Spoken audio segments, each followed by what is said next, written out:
Boltzmann का velocity distribution law बहुत important law है। अब इंपॉर्टेंट किस हिसाब से, पहले वो समझिए। देखिए, गैस की काइनेटिक थ्योरी ऑफ गैस क्या बताता है कि गैस बहुत अधिक संख्या में गैस के अणु होते हैं जो सभी संभव दिशाओं में गति करते हैं, जो सभी संभव वेलोसिटी से गति करेंगे, आपस में और दीवार से कोलाइड होते हैं, आपस में टकराते हैं और बर्तन की दीवारों से टकराते रहते हैं। तो अगर मैं आपसे ये पूछूं कि जब इनका जो वेग है माइनस इनफाइनाइट से प्लस इनफाइनाइट तक कुछ भी हो सकता है, तो मैं आपसे ये पूछ लूं कि 100 मीटर पर सेकंड वाले अणुओं की संख्या कितनी है। बहुत अधिक संख्या में गैस के अणु होते हैं, 100 वाले कितने हैं मैं पूछूंगा तो क्या जवाब होगा? तो आप बोलेंगे नहीं बता सकते। क्यों नहीं बता सकते भाई? अगर आप, चलो आपके क्लास का एग्जांपल ले लेते हैं। आपके क्लास में कितने स्टूडेंट, मान लेते हैं 40 स्टूडेंट में से अगर आप मेरे से पूछो कि फिजिक्स के फर्स्ट पेपर में कितने बच्चे ऐसे हैं जिनको 32 मिले हैं, मैं नहीं बता सकता। खैर 40 का अगर आप टास्क दोगे तो मैं निकाल के दिखा सकता हूं, लेकिन इस नंबर को अगर आप 4000 कर देंगे तो, इस नंबर को अगर 4 लाख कर देंगे तो, इस नंबर को अगर 4 करोड़ कर देंगे तो टास्क कॉम्प्लिकेटेड होते जा रहे हैं मेरे लिए, है ना? टास्क कॉम्प्लिकेटेड होते जा रहे हैं मेरे लिए। तो गैस के अणु तो बहुत सारे हैं। अब इनके लिए अगर आप पूछेंगे कि इतने वेलोसिटी वाले अणु कितने हैं, अगर आप मेरे से बात करें कि इस वेलोसिटी वाले नंबर ऑफ मॉलिक्यूल्स इस गैस में कितने हैं, तो ये मेरे लिए कॉम्प्लिकेटेड टास्क है, मैं बता ही नहीं सकता। तो ये भाई साहब आए मैक्सवेल और बोल्ट्जमैन, इन्होंने क्या कहा कि अगर एक वॉल्यूम एलिमेंट ले लें आप गैस के, तो इस वॉल्यूम एलिमेंट में जो गैस दिखेंगे उनकी प्रॉपर्टी या उनके जो वेलोसिटीज का रेंज होगा लगभग एक सा हो सकता है। और मैक्सवेल बोल्ट्जमैन ने कहा कि पर्टिकुलर वेलोसिटी की बात मत करिए आप, इनका कहना था कि एक रेंज दे दीजिए, यहां से यहां तक वेलोसिटी वाले नंबर ऑफ मॉलिक्यूल्स कितने हैं, तो फिर मैं बता सकता हूं। ये इन दोनों भाई साहब का कहना था। कैसे बता सकते हैं? तो मान लेते हैं ये एक वॉल्यूम एलिमेंट है, इसके अंदर गैस भरी हुई है, उस गैस में एक पार्टिकल को ले लो आप, पी पार्टिकल को। इस पी पार्टिकल का वेलोसिटी 3 डायमेंशन में वी है, कांस्टेंट है। अब इसके 3 कंपोनेंट होंगे, एक्स डायरेक्शन के लिए V X component, V Y component और वी जेड कंपोनेंट। इसका मतलब अगर आप वी स्क्वायर निकालें तो ये वी एक्स का स्क्वायर, वी वाई का स्क्वायर और वी जेड का स्क्वायर होगा। ठीक, तो ये वी एक्स वी वाई और वी जेड क्या है जी? कंपोनेंट है। किधर? एक्स डायरेक्शन में कंपोनेंट है, वाई में और जेड डायरेक्शन में। और ये जो वॉल्यूम एलिमेंट लिया है इसके डायमेंशन मान लेते हैं dvx है, ये एक्स डायरेक्शन में है dvx, अब ये z डायरेक्शन के लिए dvz और ये y डायरेक्शन के लिए dvy, मतलब इसका वॉल्यूम dvx dvy और dvz है। अब काम क्या है इसका, समझ में आया? एक पर्टिकुलर वेलोसिटी रेंज में नंबर ऑफ पार्टिकल्स बताने हैं, किसके? गैसेस के। इसके लिए मैक्सवेल और बोल्ट्जमैन का कहना था कि अगर एक रेंज आप बता दें, जैसे आप बोलो कि 1 से लेकर के 5 मीटर पर सेकेंड वेलोसिटी वाले अणुओं की संख्या बताइए, तो इनका कहना था कि जो नंबर ऑफ मॉलिक्यूल्स आएंगे ना, उसको आप 2 तरीके से लिख सकते हैं कि यहां तक ये जो वेलोसिटी का फंक्शन है पहला वो, और दूसरा इनका रेंज कितने का है। तो जो अणुओं की संख्या की प्रोबेबिलिटी होगी ना, जो प्रायिकता होगी ना, इस रेंज में अणुओं के होने की जो प्रायिकता होगी, वो इन 2 चीजों पर डिपेंड करता है कि रेंज कितने का है और वेलोसिटी का फंक्शन क्या है, किस वेलोसिटी की बात कर रहे हैं। ठीक, तो अगर आप probability of number of molecules निकालना चाहेंगे तो ये किस पे डिपेंड करेगा? फंक्शन ऑफ ये वेलोसिटी 1 मीटर पर सेकंड पे, और ये हो जाएगा 4 मीटर पर सेकंड पे, ये हो जाएगा पी की वैल्यू। ठीक, अब क्या कर रहे हैं आप? एक बर्तन मान लिया है, ये कैसा बर्तन है? जिसके डायमेंशन dvx dvy और dvz है, और किसी टेम्परेचर T पे हम लोग का टास्क था हम लोग का टास्क था किसी टेम्परेचर T पे कोई गैस है, उसके अणुओं की संख्या पता करनी थी एक वेलोसिटी रेंज में। किस वेलोसिटी रेंज में? मान लेते हैं Vx से लेकर के Vx plus d we x, we y से v y plus d v y, v z से v z plus d v z के रेंज में। तो इसके लिए क्या कहा आपने कि मान लेते हैं कि गैस के unit volume number of molecules कितने हैं, n है, टेम्परेचर कितना है, T है। इस आधार पे हमको डिस्कशन करना है। ठीक है, कैसा डिस्कशन करेंगे? कैसे डिस्कशन करेंगे? इसके लिए आप क्या करिए, चूंकि v की वैल्यू तो आप बता दिए हैं कि v एक कांस्टेंट वेलोसिटी होगी जिसके कंपोनेंट vx, vy और vz होंगे, इसलिए v स्क्वायर को इतना लिख सकते हैं। एक पहला केस समझ में आया? आ गया? अब मैंने क्या क्या बोला है उसको लिख लेते हैं, ज्यादा आसान हो जाएगा। क्या लिखेंगे कि भाई काइनेटिक थ्योरी ऑफ गैसेस से हम लोग जानते हैं, क्या जानते हैं कि जो गैस के अणु होते हैं सभी संभव दिशाओं में सभी वेग से निरंतर क्या करते हैं, रैंडम मोशन करते हैं आपस में और बर्तन की दीवार से कोलाइड होते रहते हैं। इसलिए किसी भी वेग परास में एक वेलोसिटी रेंज में नंबर ऑफ मॉलिक्यूल्स अगर पता करने हैं तो इसके लिए एक नियम दिया गया। उस नियम के आधार पर किसी वेग परास में जो अणुओं की प्रायिकता होगी वो उसके वेग के फंक्शन पे और रेंज पे डिपेंड करेगा। जैसे अगर 1 से 5 मीटर वाले रेंज में अगर आप पूछें कि अणुओं की प्रायिकता कितनी होगी तो ये दो चीजों पे डिपेंड करेगा, फंक्शन ऑफ 1 पे, 1 मीटर पर सेकेंड, ये वेलोसिटी ना, कांस्टेंट नहीं, और इनके रेंज पे यानी कि 4 पे। अब आपने गैस एलिमेंट एज्यूम किया है, डायग्राम ड्रॉ कर लिए है ना आप, पी पार्टिकल वाला, तो Vx से लेकर के Vx प्लस dVx के रेंज में अणुओं की संख्या कितनी है, पहले ये पता करके देखिए। अगर आपसे कहें कि Vx से लेकर के V प्लस dVx के बीच में अणुओं की संख्या कितनी है या अणुओं के होने की प्रायिकता कितनी है, तो ये प्रायिकता होगी P is proportional to FV और dV, V से लेकर के V प्लस dV के रेंज में। इसी तरीके से अगर मैं आपको कहूं कि आपके गैस है, एक बर्तन में गैस भरी हुई है और per unit volume number of molecules n है, वेलोसिटी v है और इस v के xyz कंपोनेंट इतने हैं, तो आपको पता है कि v square equal to V x square plus V Y square plus V Z square होगा। बोलिए हाँ। यहां तक कोई डाउट है?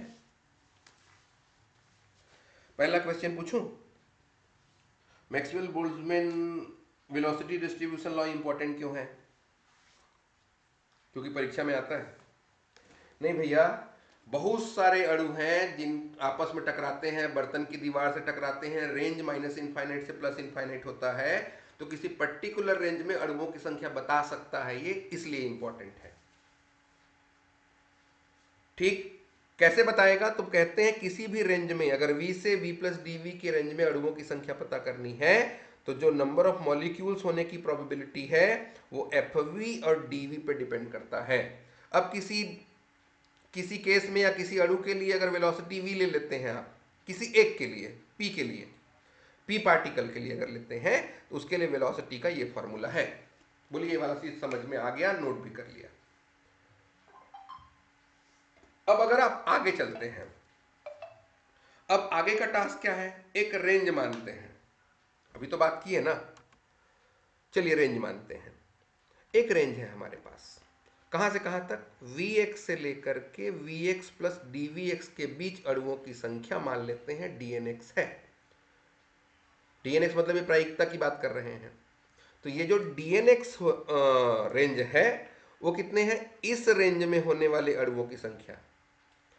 ठीक, और कुल अणुओं की संख्या कितनी है, n है, तो प्रायिकता कितना लिखते हैं हमारे नियम से, dnx बाई n। जैसे है मैं ये कहूं कि भाई आपके पास एक सिक्का है, उसको उछालते हैं आप, तो हेड आने की प्रोबेबिलिटी कितनी, तो हेड कितना है, एक, आ क्या सकता है, हेड और टेल दोनों आ सकते हैं, तो प्रायिकता कितनी होगी, 1/2। तो यहाँ पे कह रहे हो आप कि ये जो रेंज है उसमें अणुओं की संख्या इतनी, कुल अणुओं की संख्या n, तो इस रेंज में अणुओं के होने की प्रायिकता ये है। मैक्सवेल बोल्ट्जमैन के हिसाब से FVX और DVX होगा। बोलिए समझ में आ गया? आया? इसी प्रकार से आप बात करिए, इस रेंज में अणुओं की संख्या मान लेते हैं कितना है, DNY। इस रेंज में अणुओं की संख्या कितनी है, DNZ। तो P2 प्रायिकता इसका मान लो, तो P2 कितना हो जाएगा, DNY/N। P3 कितना हो जाएगा, DNZ/N, राइट। और इधर फंक्शन का जो फॉर्मूला मैक्सवेल बोल्ट्जमैन ने सजेस्ट किया है उसको भी अप्लाई कर दें, तो इस तरीके से आपको P2 और P3 भी मिल जाएगा। पहला equation v square equal to vx square plus vy square plus vz square कैसे आया, याद है? Very good. P1 कैसे निकाला, याद है? ठीक है।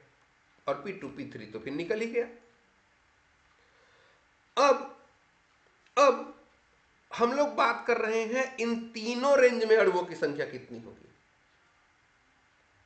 इसके लिए। तो इसके लिए मैं कितना बोला आपने, DNX, इसके लिए DNY, इसके लिए DNZ। ठीक, तो यहां एक टर्म भूल गया हूं मैं, यहां लिख देना क्रमशः DNX लिखा, DNX कॉमा DNY और DNZ। तो तीनों को मिला दें अगर, तो तीनों मिलके कितने हो गए, DN, total number of molecules N। अब सब के सब मिक्स हो गए, तो क्या बचा, FVX, FVY, FVZ, DVX, DVY और DVZ आया। यहां तक क्लियर है? इक्वेशन 1 और इक्वेशन 2 दोनों इंपॉर्टेंट हैं, दोनों के दोनों समझ में आ गए? रिवीजन कर लीजिए। ये समझ में आ गया तो अगला टॉपिक अपने आप बन जाएगा। आगे चलूं? चलिए आगे गए तो यहां जो फंक्शन आपने लिया है FVX, FVY और FVZ, ये तीनों के तीनों किसके फंक्शन हैं, X, Y और Z के। लेकिन FVX मतलब जो X डायरेक्शन में जो एटम जा रहा होगा वो Y और Z में नहीं जाएगा, और जो Y में है वो Z और X में नहीं रहेगा, और जो Z में है वो X और Y डायरेक्शन में इंक्लूड नहीं होगा। कहने का मतलब ये है कि ये तीनों फंक्शन एक दूसरे पर डिपेंड नहीं करते, लेकिन इन तीनों का नेचर एक सा है। नेचर एक सा है मतलब अगर ये टिग्नोमेट्रिक फंक्शन है तो ये दोनों भी टिग्नोमेट्रिक फंक्शन होंगे, अगर ये लॉगरिथम वाला है तो ये भी लॉगरिथम वाले होंगे, ये एक्सपोनेंशियल वाले टर्म है तो ये भी एक्सपोनेंशियल वाले टर्म होंगे। नेचर एक सा है, डिपेंड एक दूसरे पे नहीं करेंगे, लेकिन इनका नेचर एक समान ही रहेगा।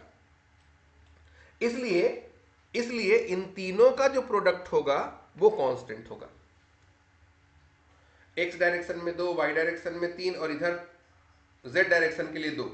तो जो जेड में है वो बाकी दो की जगह नहीं है, एक्स वाला बाकी दो में नहीं है, इसलिए कहा गया कि इन तीनों के प्रोडक्ट क्या हो गए, कांस्टेंट हो गए। कांस्टेंट है तो इसको डिफरेंशिएट कर दीजिए। अगर इसको डिफरेंशिएट करते हैं तो कांस्टेंट का डिफरेंशिएशन 0।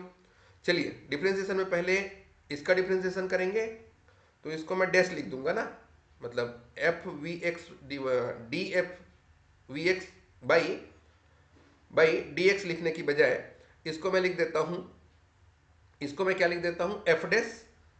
इसको कर दूंगा, अगर इसका डिफरेंशिएशन हुआ तो बाकी दो कांस्टेंट रहेंगे, तो यहां कितना आएगा, F डैश VX, ठीक है, F डैश VX DVX और FVY और FVZ प्लस प्लस ये दोनों constant F dash VY DVY, फिर ये दोनों constant F dash VZ DVZ आया। अब इस समीकरण में अगर हम लोग FVX, FVY और FVZ को डिवाइड कर दें,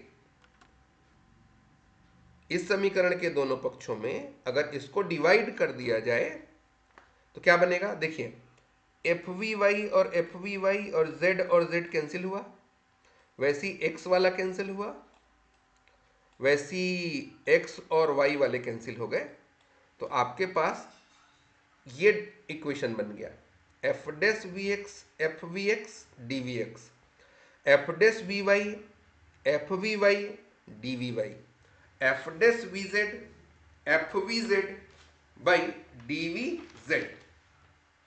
एक प्रॉपर अगर डिफरेंशियल इक्वेशन बन जाए ना तो मजा आ जाता है। इसके लिए क्या करिए, आप अपना जो वेलोसिटी इक्वेशन लिखे थे ना आप, इक्वेशन नंबर 1, उसको भी डिफरेंशिएट करिए। इसको कुछ नंबर दे दीजिए, मेरे हिसाब से इक्वेशन 3 है, और उस समीकरण के पास जाइए। कौन से इक्वेशन के पास? पहले के पास। और उसको भी डिफरेंशिएट करेंगे तो v तो कांस्टेंट था, तो D we x square we Y square V Z square, तो इसको डिफरेंशिएट करेंगे तो कितना होगा जी? 2vx dvx, 2vy dvy, 2vz dvz equal to 0। Clear है? क्लियर है? अब क्या करिए, इस इक्वेशन में, इस इक्वेशन में कोई कांस्टेंट ले लीजिए, उसका मल्टीप्लाई कर लीजिए। इस इक्वेशन में किसी कांस्टेंट का मल्टीप्लाई करिए और इसको इक्वेशन 2 से ऐड कर दीजिए। इक्वेशन 2 ही था कि 3 लिए थे? एक बार चेक करो भैया, मैं तो भूल गया। 3 लिए हैं, इसको 3 कर लीजिए इक्वेशन 3 में। तो ये 2 नहीं है, ये इक्वेशन 3 में। तो f dash we x F we x d we x, f dash v y, ये तो कैंसिल हो गया है जी, f we y d v y, f dash v z f V Z, ये तो नहीं है, इसको हटा देना, d v z plus 2vx b d we x, b का मल्टीप्लाई किया ऐड कर दिया, बी का मल्टीप्लाई किया ऐड कर दिया, बी को मल्टीप्लाई किया ऐड कर दिया। अब dvx वाले टर्म को एक साथ रखिए, y वाले को एक साथ रखिए, z वाले को एक साथ रखिए। क्या बनेगा? क्या बनेगा? ये तो सेम चीज रिपीट कर रहे हैं। ये बन जाएगा f dash we x by F we x, 2vx b dvx common आ जाएगा। इसको और इसको देखें तो, इसको देखिए तो f dash v y by F we y, 2vy b dvy, और ये dvz इक्वल टू 0। अच्छे से देखिए, चूंकि आप पहले ही बोल चुके हैं कि F we x F we Y और एफ वी जेड ये तीनों के तीनों एक दूसरे पर डिपेंड नहीं करते, तो ये जो इक्वेशन बना है वो अलग अलग जीरो के इक्वल होगा। ये लिखिए कि चूंकि ये फंक्शन जो होते हैं वो एक दूसरे पर डिपेंड नहीं करते हैं, और नहीं करते तो ये क्या होंगे? सेपरेटली जीरो के इक्विवेलेंट हो जाएंगे। मतलब ये वाला जो टर्म है वो जीरो के इक्वल होगा, ये वाला टर्म जीरो के इक्वल होगा, और ये वाला पूरा टर्म जीरो के इक्वल हो जाएगा। कर दीजिए, F dash we x by F we X plus 2vx b dvx equal to 0। वैसी इसको, वैसी इसको, क्या बनेगा? क्या बनेगा? ध्यान दीजिए, ये नए इक्वेशन बन जाएंगे। x वाला अलग हो गया जीरो से, फिर जीरो, फिर जीरो। चाहे तो आप इसको इक्वल टू 0, ये इक्वल टू 0, और ये इक्वल टू 0 होगा, क्योंकि dvx dvy dvz को तो 0 नहीं बोल सकते आप, है ना? तो ये तीनों फंक्शन अगर 0 के इक्वल हो जाते हैं, तीनों फंक्शन अगर इक्वल टू 0 हो गए हैं, तो ये कैसे इक्वेशन बन रहे हैं? ये सब इक्वेशन फर्स्ट ऑर्डर के डिफरेंशियल इक्वेशन है। ये फर्स्ट ऑर्डर के डिफरेंशियल इक्वेशन है। फर्स्ट ऑर्डर के डिफरेंशियल इक्वेशन का सॉल्यूशन क्या हो सकता है? मान लेते हैं ये जो इक्वेशन बना F dash we x by F we X plus 2vx b equal to 0, इस डिफरेंशियल इक्वेशन का सॉल्यूशन मान लेते हैं ये है F we X equal to A E to the power minus B we x square. ठीक, इसी तरीके से एफ वी वाई के लिए और एफ वी जेड के लिए 3 सॉल्यूशन मान लिए, a E to the power minus B we x square, a E to the power minus B v Y square, a E to the power minus B v Z square. इन 3 differential equation के solution है। अब अगर ये तीनों differential equation के solution है तो इसको इक्वेशन 2 में F we x F we Y और एफ वी जेड की वैल्यू रखिए। इक्वेशन 2 याद है? ये रखिए, इसकी वैल्यू एफ वी एक्स रखिए, एफ वी वाई रखिए, एफ वी जेड रखिए, रखते जाइए। क्या बनेगा? एफ वी एक्स की जगह a E to the power minus B we x square, a E to the power minus B v Y square, a E to the power minus B v Z square, d we x d v Y और d v z. अब क्या कर सकते हैं आप? अब क्या कर सकते हैं? ए और ए क्यूब हो गए, ई का power minus B we x square plus V Y square plus V Z square, और ये आ गया। तो dn by n equal to कितना, कितना, यहां तक कोई डाउट, यहां तक कोई डाउट है? अब ये जो इक्वेशन 8 बना, इस 8 में कांस्टेंट a बचा हुआ है, b के बारे में बाद में बात कर लेंगे a के बाद। तो a की वैल्यू पता करनी है। a की वैल्यू पता करने के लिए आपको पता है कि आपके जो गैस मॉलिक्यूल्स हैं वो माइनस इनफाइनाइट से इनफाइनाइट तक वेलोसिटी रखते हैं, x डायरेक्शन में भी, y डायरेक्शन में भी और z डायरेक्शन में भी। तो एक काम करिए, आप उस इक्वेशन को इस रेंज में इंटीग्रेट कर दीजिए। तो एन ए क्यूब कॉन्स्टेंट है, e to the power minus B we x square we Y square V Z square d we x d v Y और डी वी जेड आ गया। सेपरेट कर लीजिए ना, एक्स वाले को एक्स वाले के साथ, वाई वाले को वाई वाले के साथ। तो कितना होगा देखिए, ये चूंकि प्लस में है तो e to the power minus B we x square e to the power minus B v Y square e to the power minus B v Z square d we x d v Y और d v z है। तो इसको अगर separate कर दिए, इस n को इधर ट्रांसफर कर दिया तो ये 1 हो गया, क्योंकि इधर dn था ना, तो dn को इंटीग्रेट करेंगे तो n हो जाएगा। ये दोनों n कैंसिल हुए, a क्यूब इतना, इतना और इतना। ये standard difference integral formula use कर लीजिए आप। अगर स्टैंडर्ड वाला यूज करते हैं तो आपके पास एक फॉर्मूला है, minus infinite to infinite e to the power minus alpha x square d x अगर है, e to the power minus alpha x square d x square है, तो ये root under pi by alpha होगा। तो यहाँ कितना आएगा देखिए दिए, ई की जगह ई, माइनस की जगह माइनस, और यहाँ एक्स की जगह वी एक्स स्क्वायर, एक्स की जगह वी एक्स, बोलिए हाँ। तो अल्फा की जगह कितना, बी, तो यहाँ कितना आएगा पाई बाई बी, यहाँ पाई बाई बी, यहाँ पाई बाई बी लिख दीजिए। इसका मतलब root under pi by B का क्यूब है ये, root under pi by B का क्यूब है ये। इसको ट्रांसफर करिए इधर तो बी बाई पाई हो जाएगा, है ना। इसको अगर हम लोग इधर ट्रांसफर कर दें तो पाई बाई बी को क्या लिखेंगे आप, पाई बाई बी को क्या लिखेंगे आप, बी बाई पाई, क्या लिखेंगे, बी बाई पाई। अब जब बी बाई पाई आ गया ये, तो कंपेयर कर लीजिए, तो ये क्या आएगा, इसको लिखेंगे आप बी बी बाई पाई। ये कॉपी पेस्ट के कारण ना गलती हो गया है। ये है ए की वैल्यू, ए की वैल्यू कितनी, root under B by pi. भाई इसको ट्रांसफर करेंगे तो होगा ना। हाँ अब ये मत बोलना कि आप कंफ्यूज हैं, हम नहीं। चलिए अब दूसरा कांस्टेंट बी है, उसकी वैल्यू पता करनी है। कांस्टेंट बी की वैल्यू पता करनी है, नोट कर लिया। चलिए अब बी पता करते हैं। कांस्टेंट बी पता करने के लिए आपने कहा था, या गैस के अणुगति सिद्धांत ने कहा था कि ये जो कॉलिजन होता है बर्तन की दीवार के साथ, वो कैसा होता है, इलास्टिक होता है। मतलब ये स्टिक नहीं होंगे, चिपकेंगे नहीं, बाहर आ जाएंगे और अपना संवेग दे देंगे। तो गैस के जो मॉलिक्यूल्स होते हैं वो सभी दिशा में समान दाब लगाते हैं। एक्स डायरेक्शन में प्रेशर, वाई डायरेक्शन में प्रेशर और जेड डायरेक्शन में प्रेशर इक्वल टू पी है। अब कोई मॉलिक्यूल ले लीजिए, उसका मास कितना है, m है। वी एक्स वेलोसिटी से कहाँ गया, एक्स डायरेक्शन में जाके टकराया और रिफ्लेक्ट होके वापस आएगा। तो रिफ्लेक्ट होके वापस आएगा तो वेलोसिटी चेंज होके वी एक्स की जगह माइनस वी एक्स हो जाएगा। तो मोमेंटम जाते टाइम कितना दिया, एम वी एक्स, आते टाइम कितना दिया, माइनस एम वी एक्स। तो टोटल मोमेंटम चेंज कितने का होगा, टोटल कितना, तो M V X minus minus M V X. तो ये आ गया एम वी एक्स और एम वी एक्स, ये 2 एम वी एक्स। एक अणु की बात की आपने, इतना प्रेशर एग्जर्ट हो रहा है, एक मॉलिक्यूल ने किया।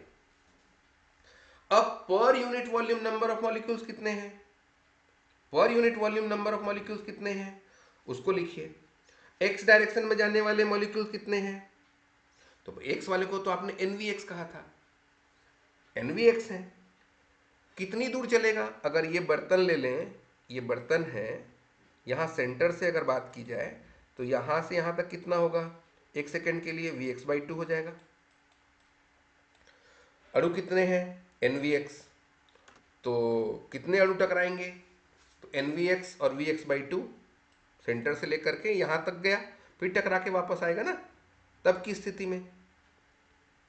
तो इतने अणु टकरा रहे हैं, एक अणु के लिए डीपी था, तो उतने के लिए कितना हो जाएगा 2mvx nvx vx/2। एक के लिए आपने निकाला था इतना, तो इतने के लिए हो जाएगा कितना, ऑब्वियस है। अब इसको अगर सिंपल कर दें तो कुछ ऐसा हो जाएगा, और आपके पास m n vx vx का स्क्वायर आ गया। इसके बाद x डायरेक्शन में वेलोसिटी का रेंज क्या है, माइनस इनफाइनाइट से प्लस इनफाइनाइट है। तो टोटल प्रेशर कैसे निकालेंगे, इसको इंटीग्रेट कर दीजिए, माइनस इनफाइनाइट से plus infinite, m n vx vx का स्क्वायर dvx। n vx की वैल्यू रखिए, n vx की वैल्यू कितनी, na e to the power minus B vx square. केवल x की बात करेंगे तो आपने कहा था जो x में है वो y और z में नहीं होगा, हम लोग अभी x की बात कर रहे हैं। x की बात करेंगे तो n की जगह n vx की जगह क्या लिख सकते हैं, na e to the power minus B vx square. इसमें भी कांस्टेंट कौन कौन से हैं, m कांस्टेंट है, n कांस्टेंट है, और ये जो a रखेंगे तो a भी कांस्टेंट है। बचेगा क्या, e to the power minus B vx square dx। इसमें भी स्टैंडर्ड इंटीग्रेशन वाला फॉर्मूला लगा दीजिए, ठीक है। तो यह कितना हो जाएगा, mn, a की वैल्यू रख दिया, a की वैल्यू कितना है भाई, a की वैल्यू को मैंने हर जगह गलत लिखा है शायद यार, ये b/पाई है। माइनस इनफाइनाइट से plus infinite, standard integration function का यूज किया। अगर माइनस इनफाइनाइट से प्लस इनफाइनाइट है, एक्स स्क्वायर के टर्म में फॉर्मूला ये होता है। कंपेयर करिए इसको, एक्स स्क्वायर की जगह, सॉरी एक्स की जगह vx है, अल्फा की जगह b है, तो x की जगह तो x तो लेना ही नहीं है, अल्फा की जगह b है, तो 1/2b रूट अंडर पाई/b हो जाएगा। रख दीजिए p की वैल्यू mn, b/पाई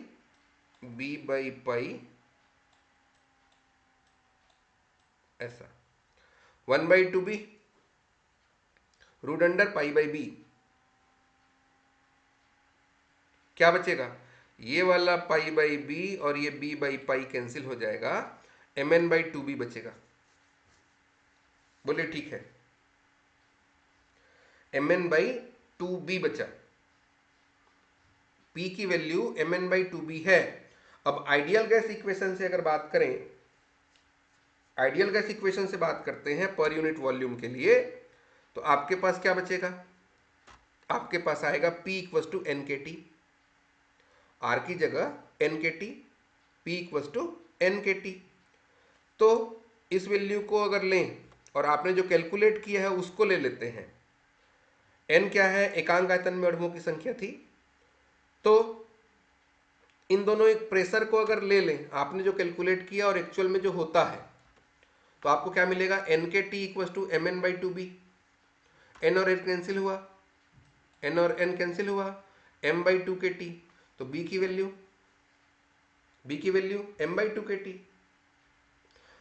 तो a और b की वैल्यू अगर सब्स्टिट्यूट कर लें तो आपको क्या मिलेगा, dn equals to n m/2 pi K T 3/2, a cube था रूट अंडर b/पाई, तो b की वैल्यू m/2 के टी, m/2 के टी 1/2 को 3/2, e टू द पावर इतना dvx dvy और dvz। ये है आपका मैक्सवेल बोल्ट्जमैन का वेग वितरण नियम। समझ में आया।